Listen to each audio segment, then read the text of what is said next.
Yeah, that was incredible. I do agree. I've touched on it many times. We've had conversations about it, how I do believe the future is going to be utilizing both directions, going regular foot or goofy foot in any such way. And that's the future in my eyes for pro surfing. Looks like we might have a start to the final. Miguel Pupo's ready to dig in. He's got the speed, hollow section, the Brazilian beating multiple parts of this wave, punches free, and has a look of excitement to his brother in the channel. So after a restart, Pupo's able to get the first completion over the local boy. Wow, that is the prime example of that inside ledge and what it can provide. That was the entire reef from the top of the point all the way through into the channel, a complete barrel. The whole ride. That is going to be a good number. Look at this. I mean, Kauli did have deep position, but feels like, maybe not. I don't think he's going to get there. But sure enough, this wave somehow stays so open, again, especially on this inside reef. And look at that, speed control, both arms, puts on the brakes, speeds up all the way through. I mean, look at how this wave grew as it went down the line and turns the corner. That's when it opens up. You know you've picked a good one when it turns that corner. This is going to be a big number. Love how much speed he gathered before he pulled in, Pete. Yeah, and that's what got him through it. You know, the fact that he was able to read it and pump those little instinctual moves, you know, how fast you get going, because he sets the line. And then he actually, once he's in there, he was able to speed control again, slowing down ever so slightly, both hands in the wall. Great stuff from Pupo. Miguel in his first final of his career, qualifying back in 2011. And his best ever result by miles here in Tahiti. He's always been a great barrel rider, where he actually found more success at pipe, making a quarters a couple times, semifinal this year. But Tahiti, he would have run-ins with John, with Owen Wright early on. Ended up losing to Mikey Wright back in 2018. Kai Otten got him, and I remember when Kai came in, Kai actually identified mistakes Miguel was making on where he was sitting, priority mistakes. And Kai took advantage of it back then. So a lot of years of having to leave paradise here with a tough result. All that's behind him now, and he has a chance to win the event. Yeah, he's never finished better than in 17th. You know, a bunch of 25ths and 17ths. We saw his entire, you know, and I was actually quite surprised considering how good of a barrel rider he is that he never got past that. But this year, you know, with this finals result, you know, whether he wins or not, he's going to move well into that top 10, and he's going to have a great seed going into 2023. Great Brazilian story with Bruno Santos, who won this event with Manoa Droulet in the final. Kauli Vaast on his opener starts just moving and dancing down the line, picks up the speed over the foam ball. Kauli ends up getting sucked over the falls. Oh, that was that foam ball. He had the glide. He got lifted up when it looked like he was just nearing a completion. Wow, that was the wave he had been waiting for. See how it turned the corner and just opened up, but that's when the foam monster likes to go and grab. The board's just going to suck under right underneath your feet. You have to stay exactly centered over your board and float over the top of it and stay completely hips over the center, and it'll let you go if you're lucky, but with the forefin, a lot of the times it'll let you float over it. Wow. Love the breakdown, Waz. More action here. Kauli Vaast tries to recover from the fall. Tighter tube. He'll get that completion. Weaves into the bonus section. Deeper on this effort. Bigger wall to work with as he comes flying out.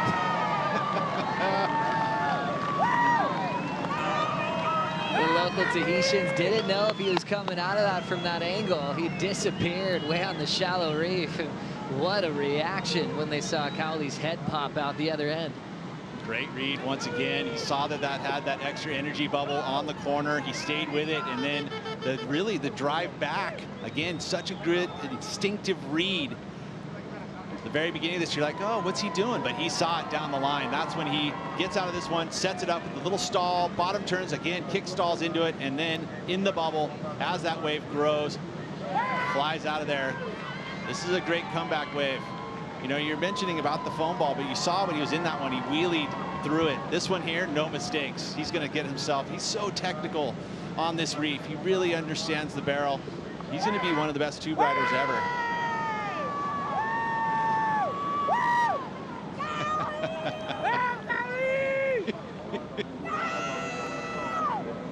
guys are gonna lose your voice. You gotta love it. Kauli Vaast is a mentor for his siblings. Young Nike Vaast, such a weapon. He's been out there in the channel for every one of his brother's heats. His sister participated in the WSL Rising Tides presented by Pura Vida.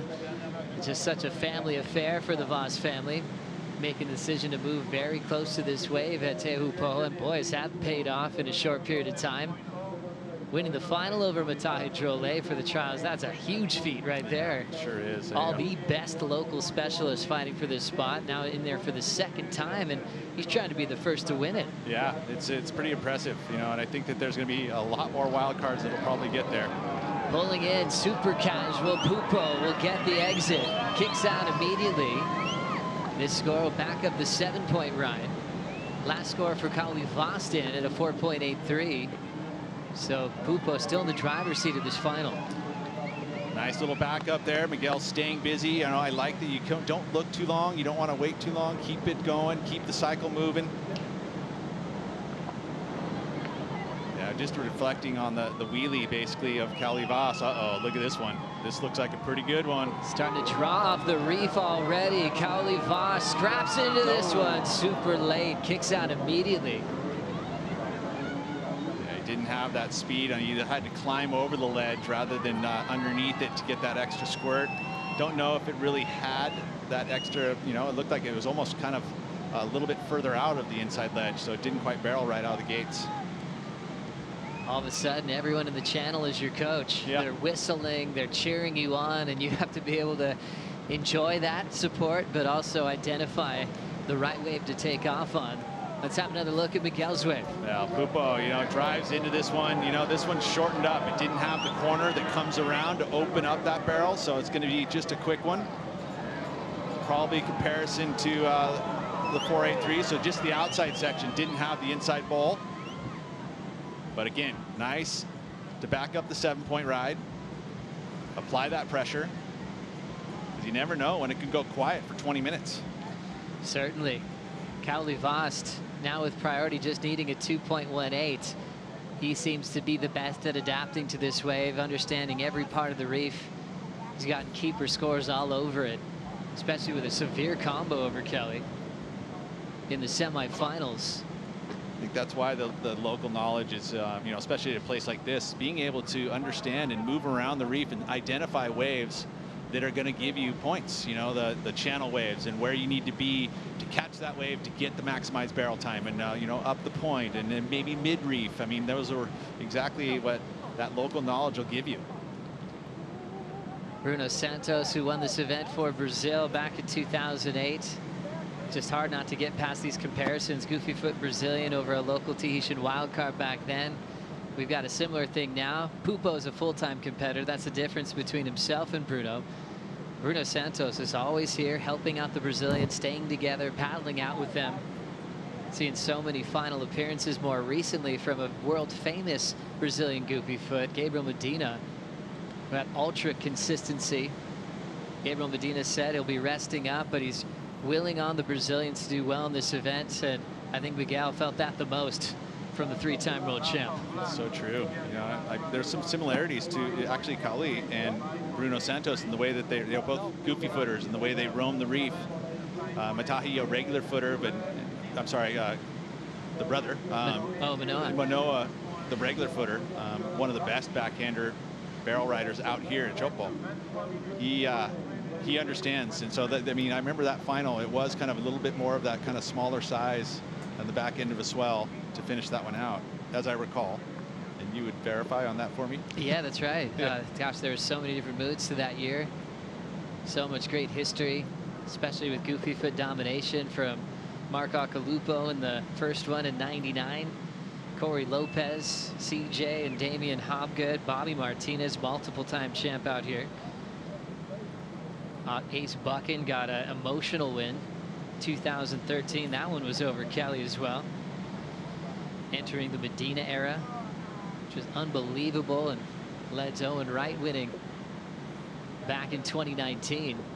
Crazy how long that feels, a few years away. Last year getting canceled. So happy that we're back in Tahiti, coming off at a historical day yesterday. And now a big moment for these two, both looking for their first ever championship tour victory. Oh, it's so cool. I mean, already the best events of their lives. But you know what? When you're here, you want to capitalize and get that win. Point difference between Miguel Pupo and Kauli Vaast last. So that could make a difference here as it goes quiet. I think a lot of times surfers can kind of feel out of rhythm when they know they've got the local favorite, the guy that, you know, is on a roll, that understands every part of this reef. But Miguel's a different kind of competitor this year. I'd love your opinion on that, Joe, and in regards to what you think the difference has been for Miguel. Well, when I called him in the offseason, he was following his brother in the Challenger Series, and I wanted to get his take on Samuel Pupo coming up quickly. And he said, yeah, I just want him to do well so badly. And first thing, I just felt the love that he has for his little brother. It was like his success is his success as well. No, he shares that love. If Sammy does something big, he feels like he did it. He's so proud of him. And they might, because they've got a pretty significant age gap as well. It's not, they don't like hate each other. They're not like trying to get into fights. It's all love, you know. And Miguel is such a great leader. He's a great father. It's an interesting everything one. Just came together for him this year. With siblings in regards to that, you know, the when you have them, they're really close. I mean, the Andy Bruce era, they were basically totally different types of siblings, right? I mean, they were pretty close in age, and they would battle it out. They were very competitive. I mean, obviously it fed success for them, but at the same time, it wasn't a lot of hugs and kisses. We benefited from that rivalry too. The famous Andy drop, you know, where he lost control of the rail and regained it, was one of the greatest paddle-in waves in history. And the whole reason he went was because Bruce was screaming at him, telling him he wasn't going to go. Oh, you wasn't, don't do it. And he's like, what? And he just went. And it was a crazy moment in Tahiti history. 7 and a 5.83 for Miguel as he's leading this one. Got past Kaio in the last matchup. Kauli Vaast was the one that dealt with Kelly Slater as we look back to that elevator drop that Kauli Vaast had. Yeah, and this is where he wheelied up, right, and it went back foot. And again, that put him a little bit off balance. And I do believe that back fin sometimes can do exactly that. It lifted it up. It kind of brought him up the face. And I mentioned, why, some people will ride that quad over, a 3-fin. The thruster it thrusts, it does that. It squirts down the line. Whereas a quad, you're going to sit there and you're going to just plant that thing and ride the line with it. So there's just advantages and disadvantages to either one. Samuel Pupo loved that decision from Miguel to take that wave under priority and see if he could turn it into a keeper. Looking to improve on a 5.83. As he's hunting down his... That's why it's called a thruster. You pump it, you pump it, you pump it, you get speed. I feel like, yeah, it could be an improvement. I mean, you think about the 5.83, that was on the top half of the reef. That one pretty deep, especially when we're looking into it. You see him way back there. Kauli really thinking about this. He's not going. Miguel's going to go again. Slides right in. Double armbar on the small section. Just love his style inside the two.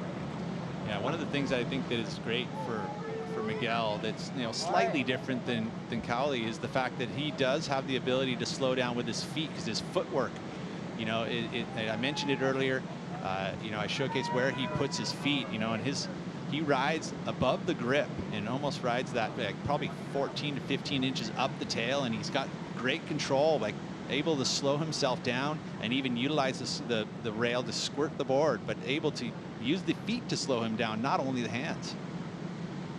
Impressed to see all the different styles of technique on speed management to get the best numbers from the panel that are sitting on the tower.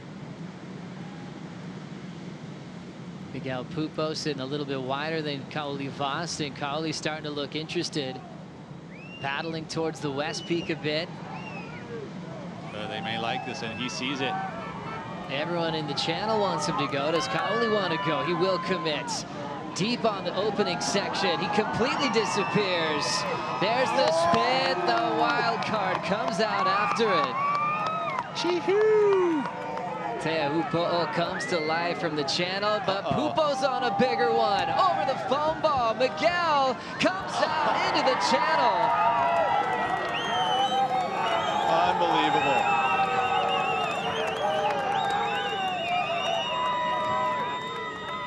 unbelievable back and forth exchange. Miguel Pupo holding his own against the local wild card Strider. It was amazing. I'm talking, you know what, he pressured in Kauli on the first one, but Kauli had to make a decision. I think that it was mounting pressure after seeing and feeling the being behind the 8 ball slightly from Miguel, and then Miguel was left with this beautiful wall, and I saw Kauli's wave. I was super impressed. He looked at the tower for the score, and as he did that, I looked out and I said, uh-oh, here comes Miguel, because you could see the line on the wave was perfect. And for him to ride over not one but 2 foam balls in that barrel with the spit, I feel like Miguel's going to come away with a solid score right there. He's going to definitely retain the lead and give himself a great position. Kauli's got out the back, though. He's got priority.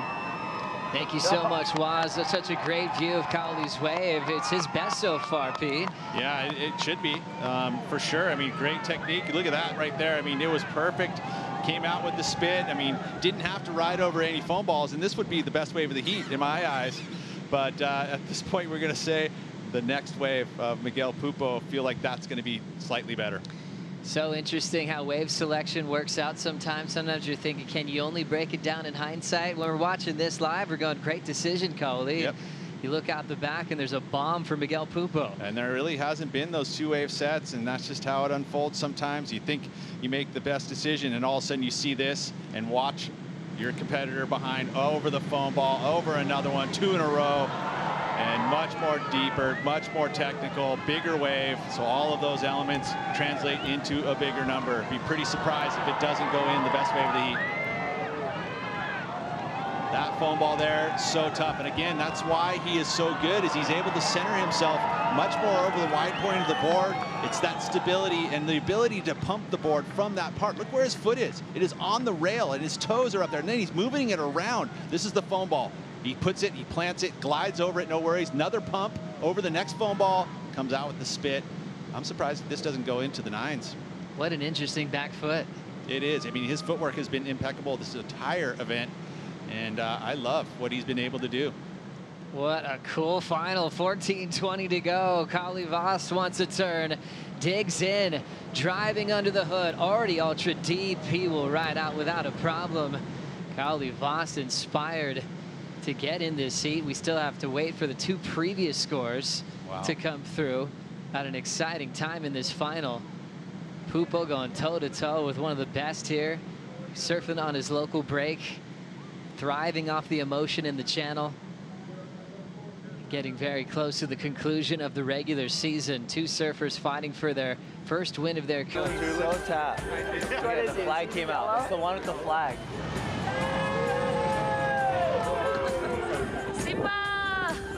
Too much photo.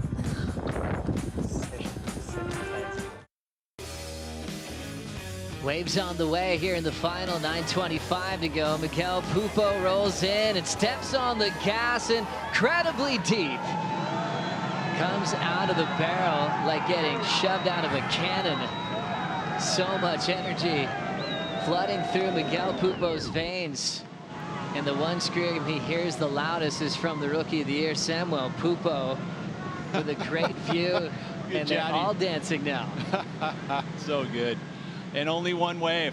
Exactly what Miguel wanted right there. Unbelievable. And yeah, bye-bye 7.33. He's going to add another number here. Looks like destiny knocking at Miguel Pupo's door. Look at this one. Pump, pump, tons of speed. Flying through the section, spits, it comes flying out. Like I said, this is going to go excellent. Much bigger wave, great technique. This time, didn't have to flirt with the foam ball as much, but he took the higher line around it.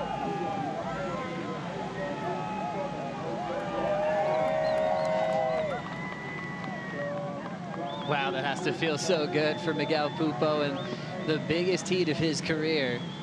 He's won events in the past. He won at lowers at a gigantic QS level event, a close decision over Tanner Gudauskas. He used to say that he would rewatch that final and even that finals day over and over again, looking for confidence when he was on the road and even trying to requalify at times, looking for points. He might have a new highlight reel that he's going to be watching very soon. An 8.17 for Pupo to go with his 9. On the last 2 waves of this final, he's thrown away 2 7s. And now Kauli Vaast needs a 9.8, and looks like the local boys made a decision on this wave. Straight down to the bottom, packs it real deep. Seeing the spit first, but Kauli wants more. Threading it from start to finish, and flexes his way into the channel. Uh-oh, here we go again.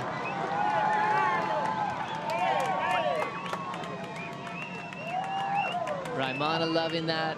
All the local Tahitians celebrating. Kauli Vaast threading a long barrel there. I love that he's given it something to think about, because you can see that. It's a big number, a 9.54. You know, I guess we can dissect it in comparisons. You know, it was a smaller wave at the very end of it. Oh, wait, what do we got here? It's not going to stop yet. They are losing it here in the channel. It's up to Pupo if he wants it. Kauli paddling right on his back. Pupo locks in on the takeoff, pulls in straight under the hood. The tunnel extends for Miguel. Every decision has been perfect for Miguel Pupo. 4 minutes to go. Kauli Vaast with priority. Feels like there's another wave, Joe. Oh, look at this thing. The horizon jumps. This one already starting to bottom out. Kauli Vaast airdrops, packs the first section. Red jersey still flying. Foam ball gets a hold of him. Oh, that wave wasn't big enough to hold on the outer ledge. Ends up taking him down. Kauli Vaast already quickly paddling back out. I love how focused this kid is. Even with a heartbreak wipeout, he's quickly trying to regain priority. Miguel Pupo's got the outside jump and did get the first wave. As we take another look here. Yeah, we'll get a look inside of this one. Again, he's trying to maximize, and it's just... Made the tour with Gabriel Medina and John Florence, and he felt kind of overshadowed by the world champs that had instant success. Even had to put himself back into position to qualify, and now 2022 turns into the best year of Miguel Pupo's career. He officially has won his first championship tour event. Miguel Pupo, your champ of the Outerknown Tahiti Pro. Really, really cool. And huge congratulations to the Pupo clan. What a performance. A clinic in forehand barrel riding. All you kids, take note. That footwork, emulate it. Could win you a championship tour event. And done with so much style. World #1, first on the scene to embrace Miguel. Felipe inspired by the performance. Samuel Pupo filled with emotion. The Rookie of the Year will be joining his big brother in just a moment. Sammy in his first final back in Brazil was runner-up to Felipe. Just a few events later, Miguel Pupo takes out the final event of the season. It's incredible, it really is, and love all the joy. These are the moments. Connor O'Leary getting in the mix on the pink floaty. Everyone jumping off the Red Bull skis. I feel like for Miguel and for Kauli, two very popular human beings for their kindness, the way they talk to people.